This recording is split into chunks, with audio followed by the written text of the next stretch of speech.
नमस्कार, मी अमू स्वागत करते अमूज वर्ड या माझ्या यूट्यूब चॅनलवर। आज आपण बनवणार आहोत वाटाण्याची आमटी। जर घरात भाजीला काही नसेल आणि काहीतरी चमचमीत खाण्याची इच्छा होत असेल तर नक्की ही आमटी बनवून पहा।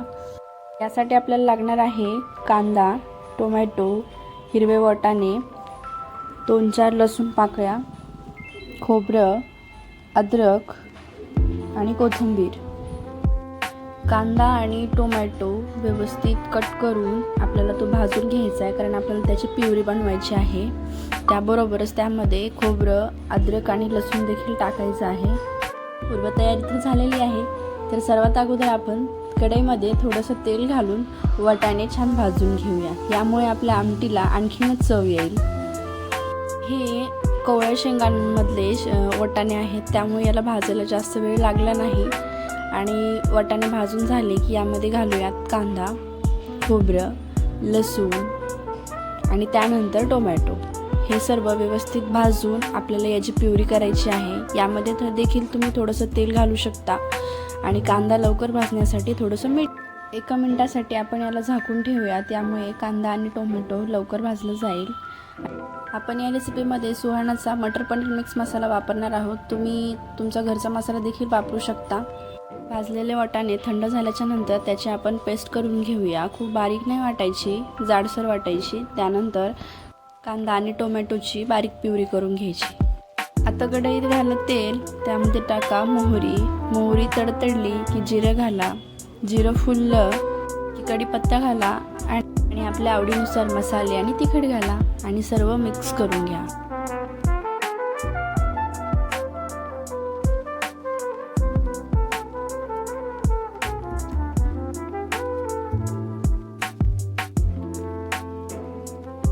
आणि आता यामध्ये घाला आपण जी वाटाण्याची पेस्ट केली होती ती।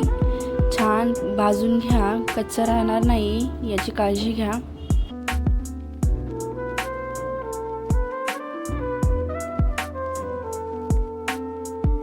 हे सर्व करत असताना गॅस लो टू मीडियम फ्लेमवर असावा, ज्यामुळे आपली फोडणी करपणार नाही।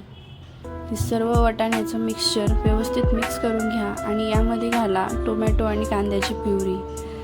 ह्याला छान मिक्स करून घ्या। या स्टेजला यामध्ये घाला मीठ आणि एक छान वाफ काढून घ्या। अधूनमधून याला हलवत राहा, नाहीतर हे तळाशी चिटकून बसण्याची शक्यता असते। हे सर्व शिजतंय तोपर्यंत बाजूच्या गॅसवर गरम पाणी करायला ठेवा। आपण यामध्ये गरम पाण्याचा वापर करणार आहोत, ज्यामुळे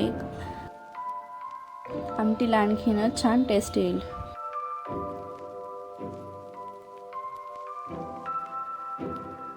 सर्व मसाल्यांनी तेल सोडलं की यामध्ये थोडं थोडं करून पाणी घाला आणि सर्व जिन्नस व्यवस्थित मिक्स करून घ्या। फक्त 2 मिनिटासाठी कमी गॅसवर याला कढू द्या, ज्यामुळे छान कट येईल। तुम्ही बघू शकता आमटी किती छान झालेली आहे।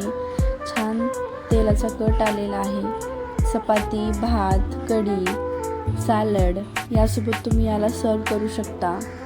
लंचसाठी हा खूप छान ऑप्शन आहे। तुम्ही नक्की ट्राय करा आणि कमेंटमध्ये नक्की कळवा तुम्हाला ही रेसिपी कशी वाटली।